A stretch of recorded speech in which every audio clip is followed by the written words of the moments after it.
संसारमा कहीँ पनि सिधा कम्युनिस्टहरूको राजतन्त्रसँग भिडन्त भएकै छैन। भनेपछि दलदलमा त फस्यो। आत्महत्या बाहेक के बाँकी छ? अब यो सरकारले त थाहै दिएन, गर्नै नहुने काम गर्यो।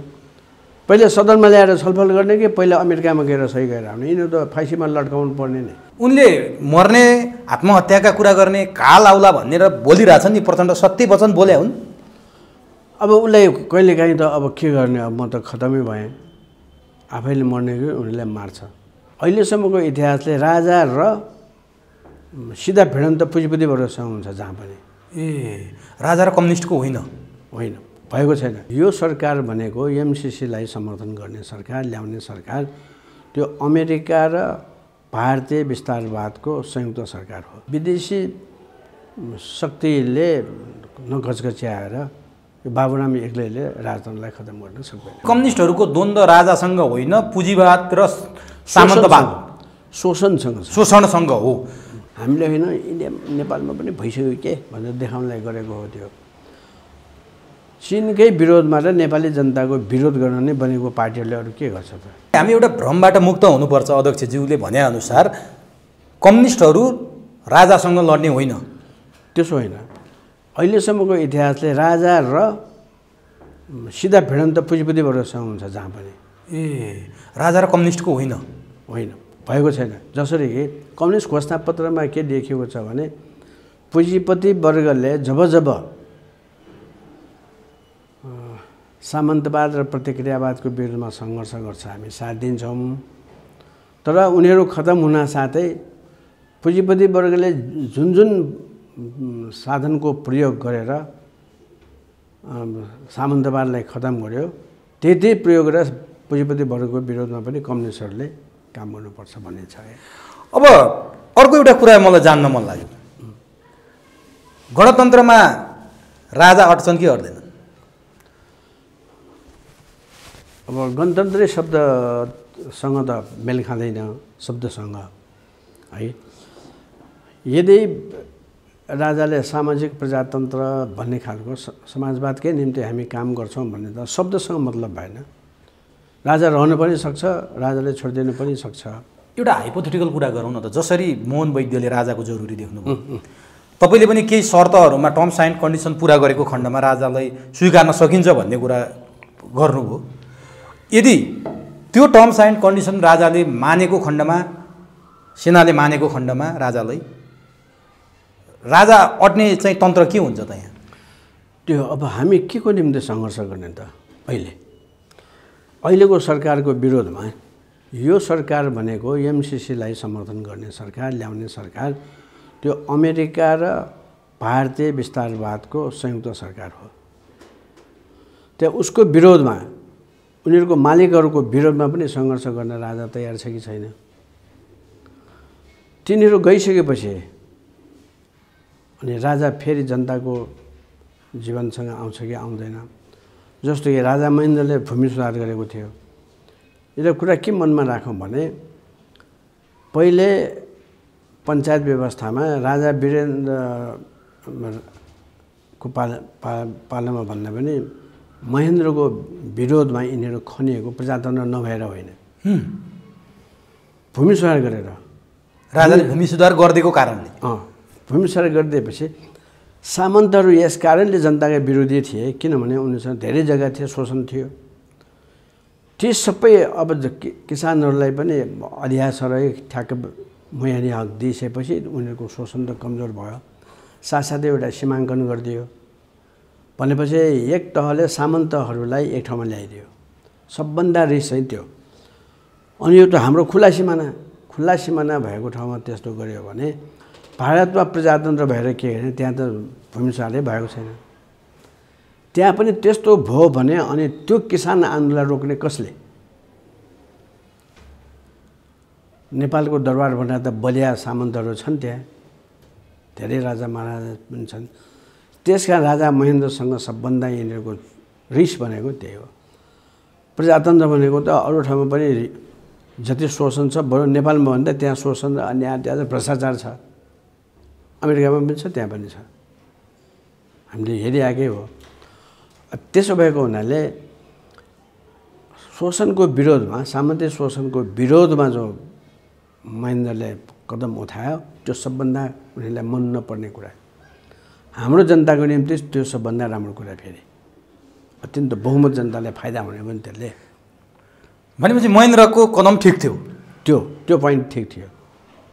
अब त्यसै गरेर तटस्थ पराशरले पनि ठिकै थियो उसको, होइन? यस्ता कुराहरूलाई मन नपरेको अमेरिकाले पनि मन परेको थिएन, हिन्दुस्तानले पनि मन परेको थिएन त्यो। अब यस कुरामा के अहिलेको यो राजा तयार हो? यसको निम्ति तयार छ।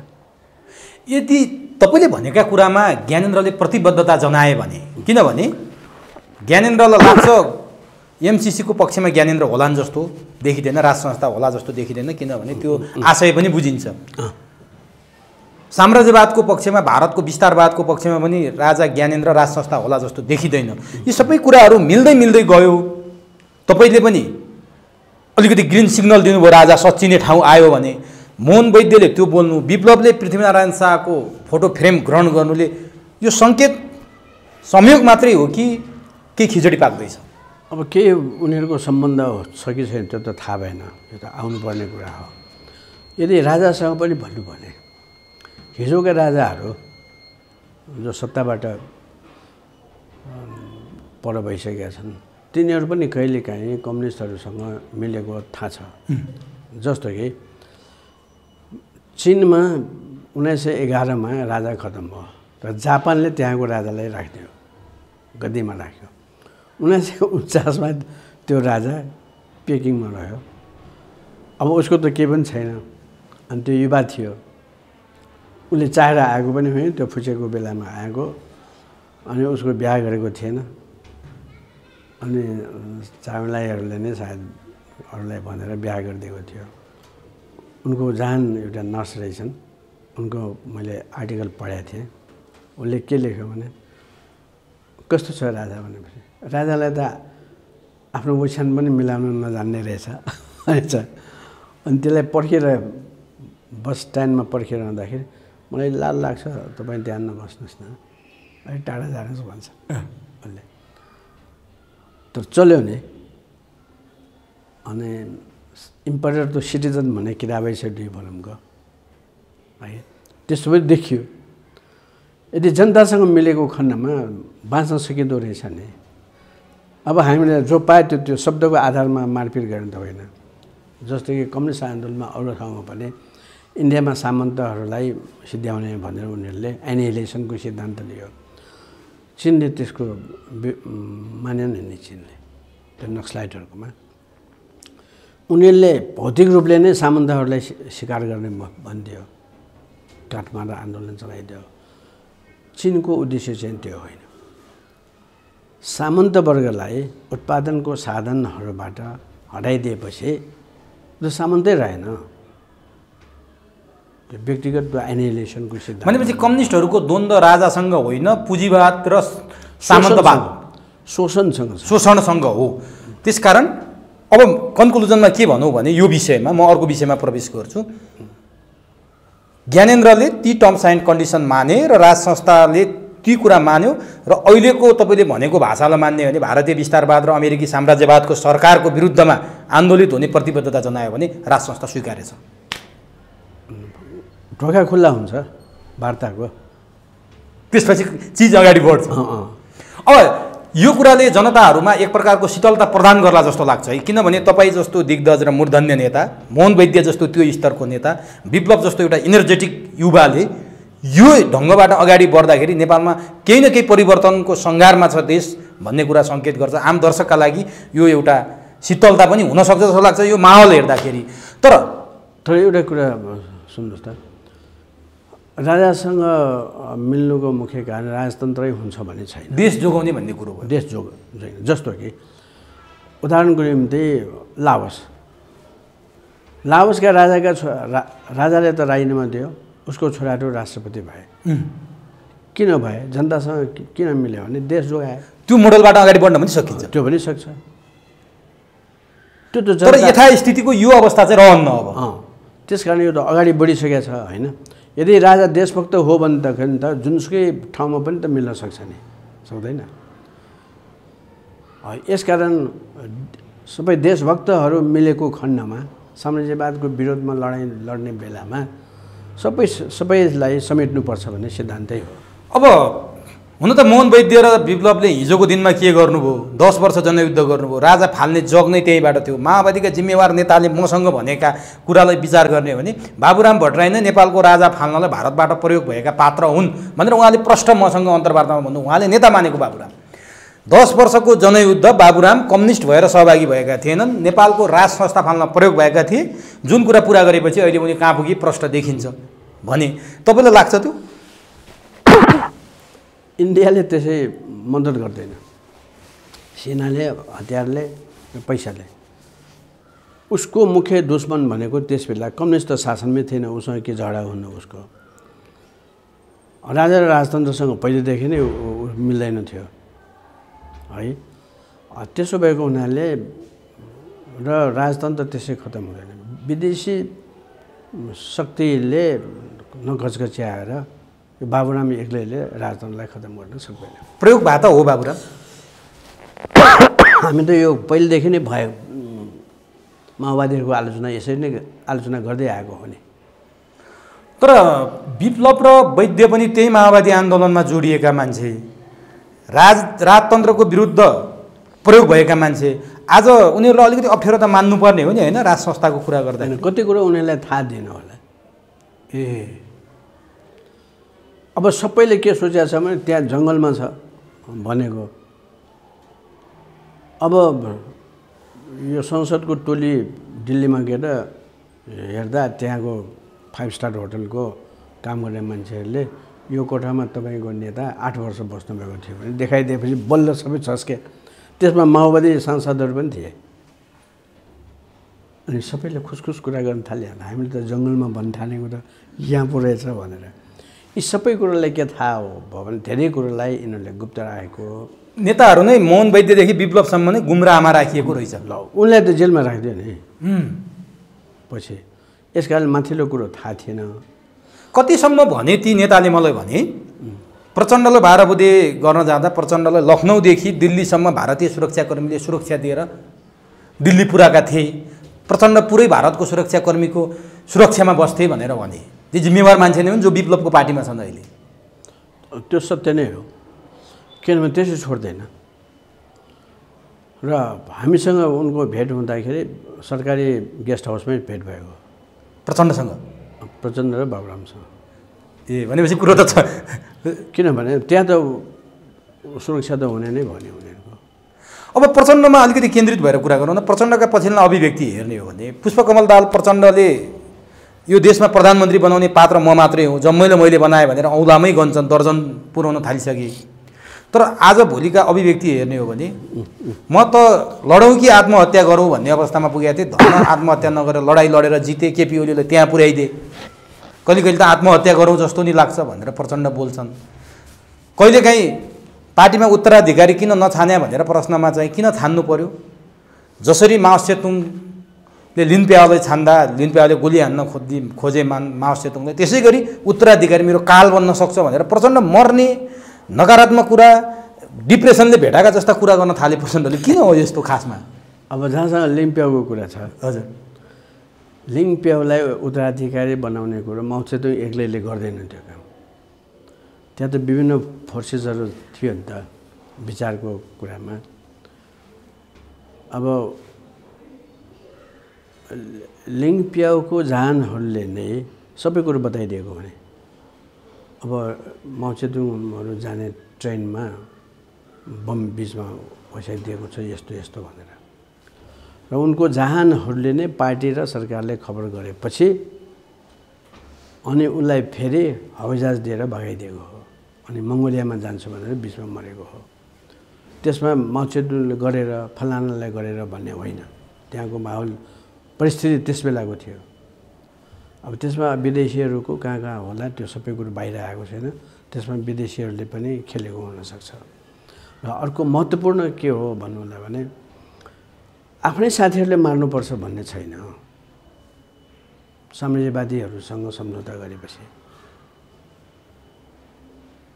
जस्तो सिङमन रुई भने दक्षिण कोरियाको राष्ट्रपतिलाई अमेरिकनहरूले नै मारेको हो नि। उनको जान अमेरिका गएर र संजोगको कुरा अमेरिका जाने बेलामा उसले कालो चस्मा लगाएको थियो उनको 60मा। अमेरिकाले नै मेरो लोग्नेलाई मार्न दिएको भनेर सिधै भनेको थियो अमेरिका गएर। यो सबै पत्रकारहरूको सामुन्ने उसले भनिदियो। हेर्नुहोस् है, यसले के थाहा हुन्छ भने जसले ल्याएको हो बाबुराम र प्रचण्डहरूलाई उनीहरूले मार्न भेट्छैन कि त भनेको गर होइन भने सिकार।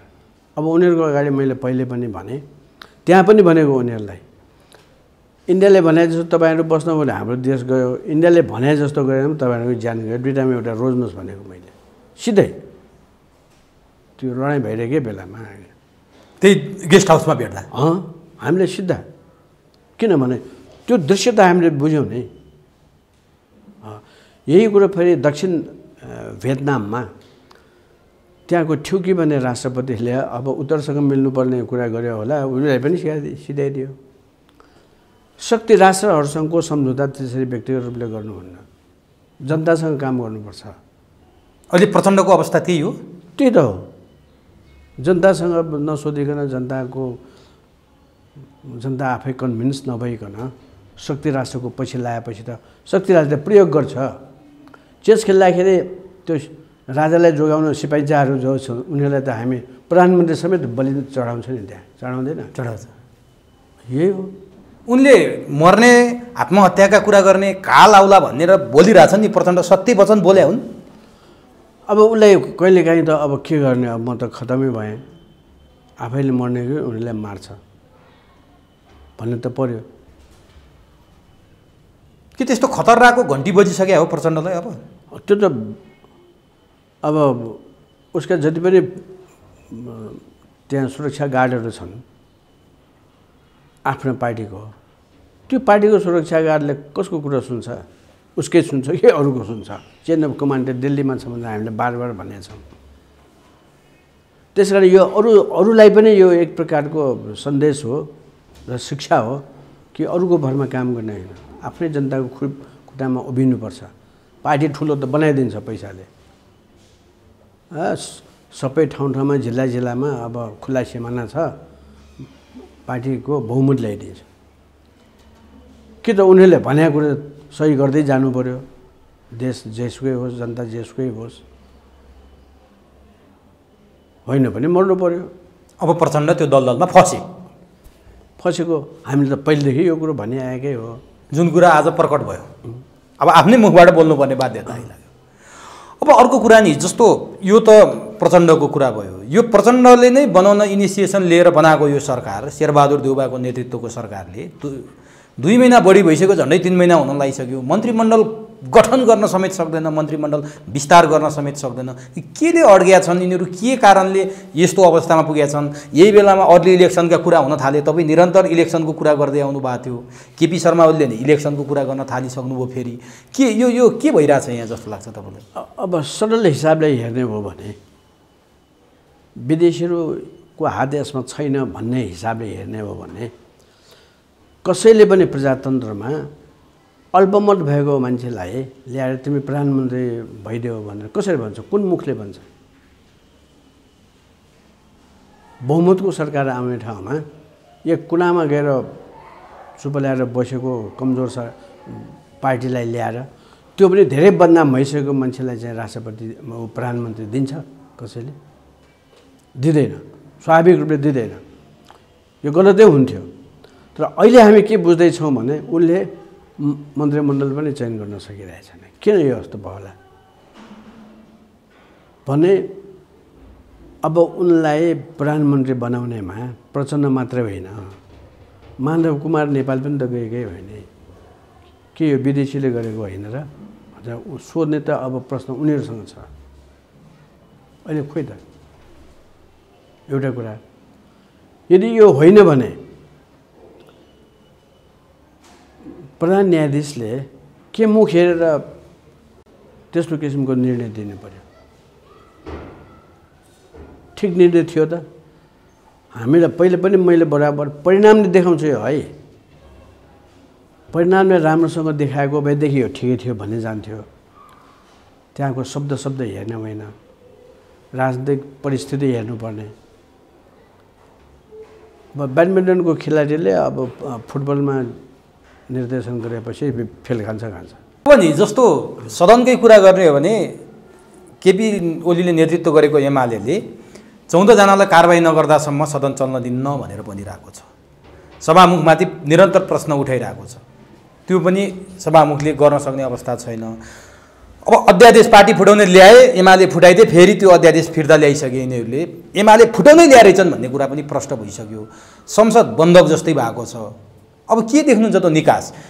कि मन्त्रीमण्डल गठन गर्न पनि सकेका छैनन्। मन्त्रीमण्डल गठन नगर्दै यो सरकार ढल्ने पो हो कि भन्नेतिरबाट नि बहस हुन थालिसक्यो। अब के देख्नुहुन्छ निकासको? अब यो सरकारले ल्याउने मालिकहरू विदेशी शक्तिहरूले के गर्नु खोजेको छ त्यो गरिसकेपछि मात्रै हुन्छ। तपाईँलाई के लाग्छ के गर्दैछन् उनीहरू? अब जहाँ गए पनि एमसिसीको कुरा गर्छ तिनीहरू। तर एमसिसी पास गर्नलाई रोक्ने त प्रचण्ड र माधव नेपाल हुन् भनेर शेरबहादुर पनि बोल्छन्। त्यो बाहिर त्यसरी पनि भनिन्छ। एमसिसी रोक्ने नै यी दुईटा भइसकेपछि त अब त्यो भनेको उनीहरूलाई प्रेसर पुगेन। फतिमा आएर पैसाको बार्गेनिङ गरेर गएको हो। जसकै बार्गेनिङ भए पनि फतिमा आएर एमसिसीको समर्थन गर भनेकै हो, अरू त छैन त्यसमा। भने प्रचण्ड र माधव नेपाल एमसिसी विरोधी होइनन्? होइन। अब यदि उनीहरूले विरोध गर्दै पनि प्रधानमन्त्रीले त्यसलाई पास गर्छ, अध्यादेशबाट पास गर्छ भने पनि उनीहरू जिम्मेवार हुन्छ। कसरी पनि किन प्रधानमन्त्री बनाएको? हामीहरू जिम्मेवार छैन। बरु हामी शक्ति राजनीतिबाट हामी पेल्यौँ भन्न सक्छन् तिनीहरू। को त्यो भन। भनेपछि दलमा त फस्यो। आत्महत्या बाहेक के बाँकी छ? अब त्यही भएर प्रचण्ड त्यस्तो बोल्दैछन्। अब त सबै कुरो बुझ्यो नि। हामीले बार अहिले हाम्रो साथीहरू सडकमा गएर जनतालाई त्यो सबै नबताएको भए जनताले पनि खाली नेमो कि पो हल्ला गर्दो रहेछ भन्दैछ। सबैले पढुन्, स्पष्ट छ। आजको अखबारमा अमेरिकाले कुन देशमा हस्तक्षेप गरेको छ, के गरेको छ भनेर छापेको छ। भोलिको पनि छाप्छ। तपाईँहरू निरन्तर महिना दिनदेखि एमसिसी विरुद्ध देशव्यापी आन्दोलनमा हुनुहुन्छ। जनताको के भन्छन्? जनताको के यस्तो पो रहेछ यो सरकारले त थाहै दिएन, गर्नै नहुने काम गर्यो। पहिले सदनमा ल्याएर छलफल गर्ने कि पहिला अमेरिकामा गएर सही गरेर आउने? यिनीहरू त फाँसीमा लट्काउनु पर्ने नै। त्यस कारण हामीले पहिलेदेखि पनि बार भनेका छौँ यो जान सजाय त्यसरी गर्नुहुन्न। त्यो जान सजाय फेरि फिर्ता ल्याउनु पऱ्यो। यो ठुलो राजकाज मुद्दामा, देशद्रोही मुद्दामा त जान सजाय दिनु पर्ने नि यिनीहरू सही गरेर आउनेहरूलाई। फाँसी दिनु हामीले ठुल्ठुलो अपराध गर्नेहरू पनि छुट्ने भयो। यसले देशलाई पनि बर्बाद पार्ने भयो। तर कतिपयले के भन्छन् भने नि अध्यक्षज्यू, जस्तो केपी शर्मा ओलीलाई पनि एमसिसीको पक्षपाती भनेर भन्थे।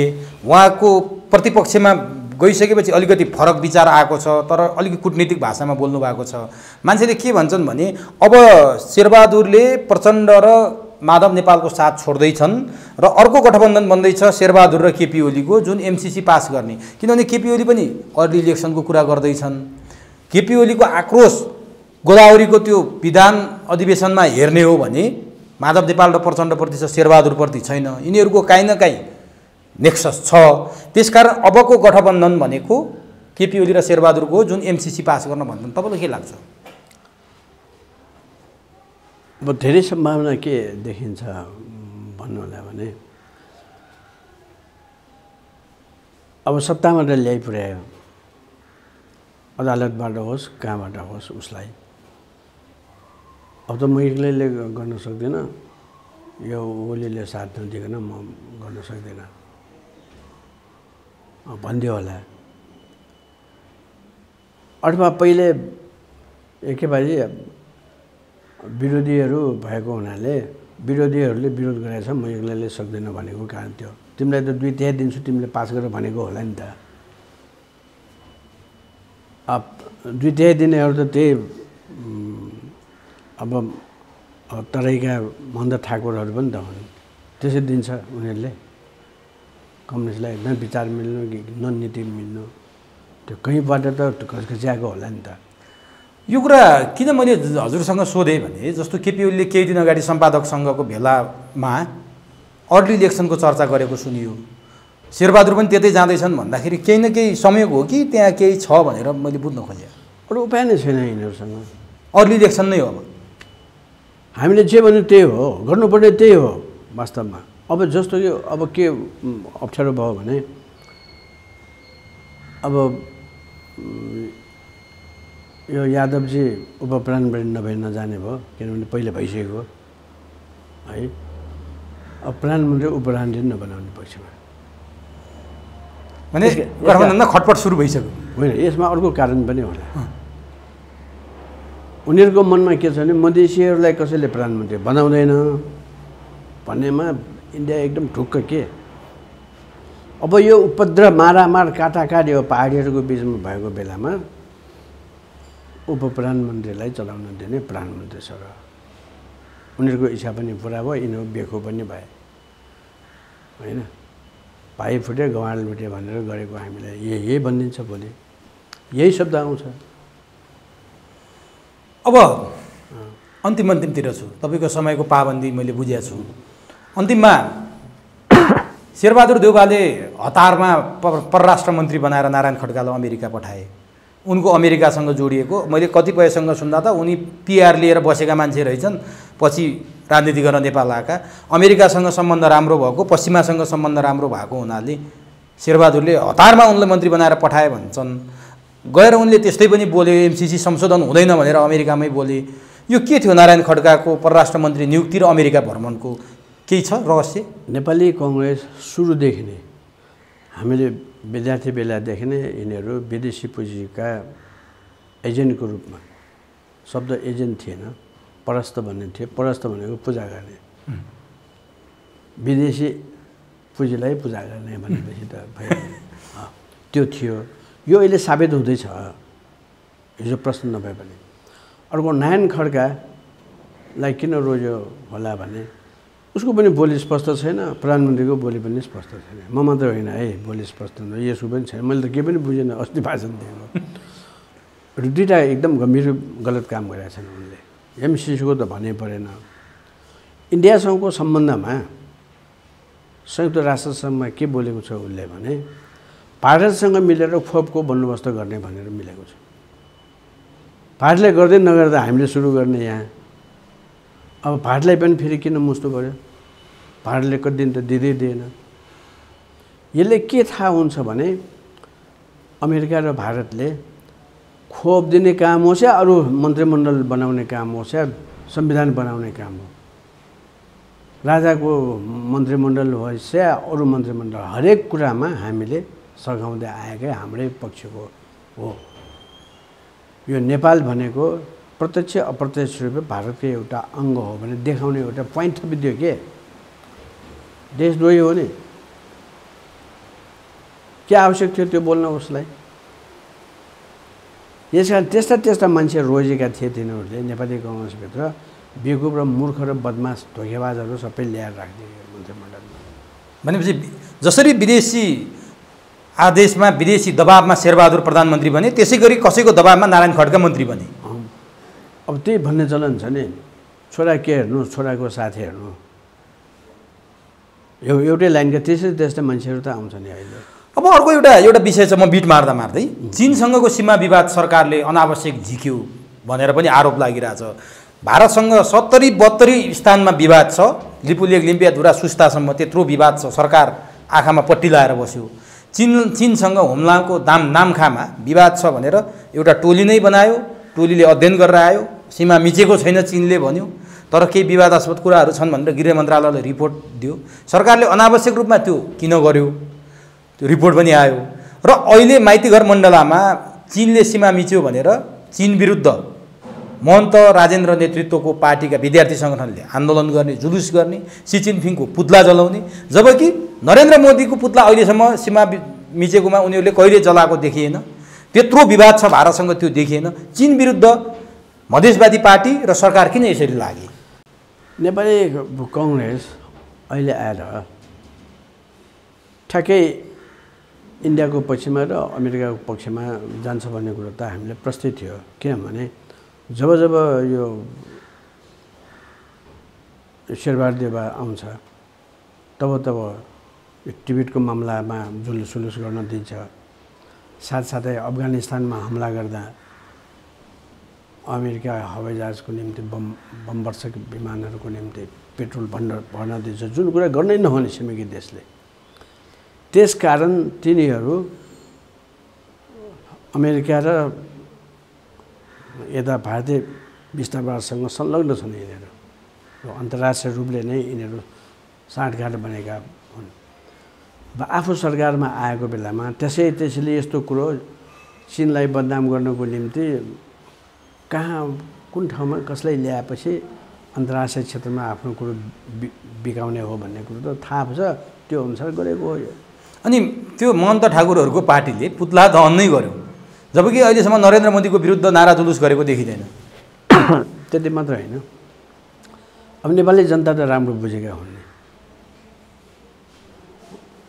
अब उनीहरूलाई जसले यसो गर्नु भन्यो भनिदियो, इसारा गरिदियो। तर इन्डियामै भइरहेको थिएन। यो त एकदम दक्षिणपन्थी सरकार भएको हुनाले गरेको हो। यो गर्नु हामीले होइन, इन्डिया नेपालमा पनि भइसक्यो के भनेर देखाउनलाई गरेको हो। त्यो चीनकै विरोधमा र नेपाली जनताको विरोध गर्न नै बनेको पार्टीहरूले अरू के गर्छ त? तर एउटा कुरा छ नि, तपाईँले त त्यो प्रत्यक्ष देख्नु भएको पनि छ, हामीले पढ्दाखेरि पाउँछौँ। जस्तो नेपाल र चीनको विवाद हुँदाखेरि कुनै समयमा विवाद थियो, सगरमाथाकै विवाद थियो भन्ने कुरा सुन्छौँ। बिपी कोइराला प्रधानमन्त्री हुँदा चाइवानलाईसँग भेटेर सगरमाथाको विवाद पनि सल्टाएको कुरा पनि हामी पढ्छौँ। मुस्ताङमा चिनियाहरूको आक्रमणबाट नेपाली मर्दाखेरि चीनले माफी मागेका कुराहरू औपचारिक रूपमा त्यो पनि हामी पढ्छौँ, सुन्छौँ। त्यस्तो पार्टीका शेरबहादुर देउबा तिनैका शिष्य हुन् नि। बिपी कोइरालाले त्यसरी मिलाएका थिए, आज शेरबहादुर देउबा यसो गरिरहेछन्। यो शेरबहादुर देउबाको अपरिपक्व हो अथवा काङ्ग्रेसको पतन भएको? त्यस्तो हो। अब मुस्ताङमा आक्रमण गरेको होइन कि, त्यहाँको खम्पालीहरूको विद्रोहलाई दबाउँदाखेरि त्यो बाहेक अर्को एकजना मान्छे सुरक्षाकर्मी के मारिया रहेछन् नि नेपालको, खम्पा बाहेक पनि रहेछ। खम्पा बाहेक किनभने त्यो सिमानामै थियो नि। उनीहरू भाग्यो रोक्न लाग्यो होला, उसलाई पनि लाग्यो, त्यसको तुरन्तै माफी मागिहाल्यो। त्यो स्थिति थियो, क्षतिपूर्ति पनि दियो। अब त्यो त चीनले देखाएको सदायस्ता हो। जबकि जयसिंह धामीलाई काटेर महाकालीमा बेपत्ता बनाएको छ, तुइन काटेर, अहिलेसम्म उसले स्वीकारेको छैन। उसले स्वीकारेको छैन, हाम्रो सरकारले विरोध पत्र पनि दिएको छैन। यसले हाम्रो सरकार के हो भने थाहा भइहाल्यो, नेपाली जनताको हितमा छैन भने थाहा भयो। साथसाथै अब यो सिमानामा उत्तरमा गोलमाल छ भन्नेहरूले नेपाल र यो भारतको सिमानाको विषयमा त एक शब्द अहिलेसम्म बोल्दैन।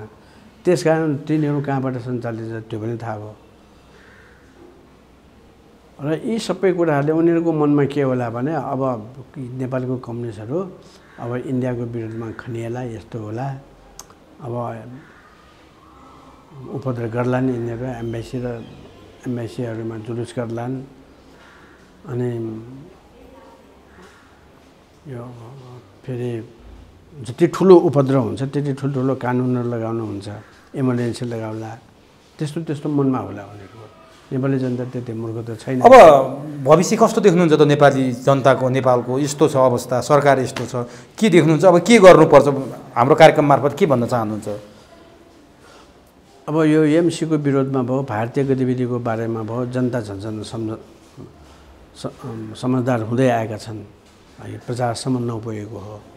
यो जहिलेसम्म यो एमसीसीलाई अस्वीकार गरेको जनताले थाहा पाउँदैन तहिलेसम्म मलाई लाग्छ यो विषय त्यसै छुट्दैन। अब रहिरहन्छ। यदि नेपाली कङ्ग्रेस र अरू कुनै पनि पार्टीले त्यसको समर्थन गर्यो भनेदेखि उनीहरू त्योसँगै जानेछन्। जनताले यसलाई राम्रो मान्दै छैन, हाम्रो देश रहँदैन। हस्, समय दिनुभयो, अत्यन्त महत्त्वपूर्ण भनाइहरू राखिदिनु भयो, यसका लागि तपाईँलाई हार्दिक धन्यवाद। धन्यवाद छ। अब यो कुरालाई तपाईँको प्रचार माध्यम मार्फत जनतासम्म पुर्याइदिनु होला, त्यसले देश र जनताको हित हुन्छ। हस्, धन्यवाद।